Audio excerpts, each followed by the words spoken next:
அவனுக்கு விரோதமாகவே நான் என் கருத்தை நீட்டுக் கொண்டிருக்கிறேன். சீமானுக்கு விரோதமாகவே கடவுள் கருத்தை நீட்டுக் கொண்டிருக்கிறார்.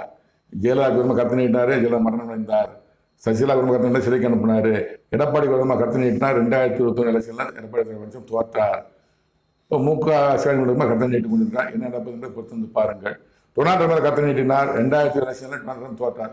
மாதிரி இப்போது சீமானுக்கு விரோதமாக கடவுள் கருத்தை நீட்டிக் கொண்டிருக்கிறார். என்ன நடக்கும் என்று அவர் கெட்ட காலம். கடவுள் சொன்ன வார்த்தை அது சொல்றார். வேதனைப்படுவான், வேதனைப்படுவான். சீமான் வேதனைப்படுவார். எப்படி வேதனைப்படும் எனக்கு தெரியாது. கடவுள் சொன்ன வார்த்தை எல்லாமே கடவுள் சொன்ன வார்த்தை தான் சொல்றேன். நான் ஸ்திரீயோடு கற்பத்தின் கனிகளோடு வேதனைப்படுவான். மனைவியோடு குழந்தையோடு வேதனைப்படுவார். எப்படி வேதனைப்படுவார் என்பது என் தேவனாய் கட்ட கடவுள் தான் தெரியும், எனக்கு தெரியாது. இது கடவுள் வார்த்தை, என் வார்த்தை அல்ல. இங்க தெரிந்து கொள்ளுங்கள். அவர் எனக்கு சீமான் எதிரி அல்ல, நான் கட்சிக்காரன் அல்ல. கடவுள் சொன்ன வார்த்தைக்கு நான் வழக்கம் சொல்லிடுறேன். இதுதான் அர்த்தம் வழக்கம் சொல்றேன். நான் சந்தேகம் வந்தால் எனக்கு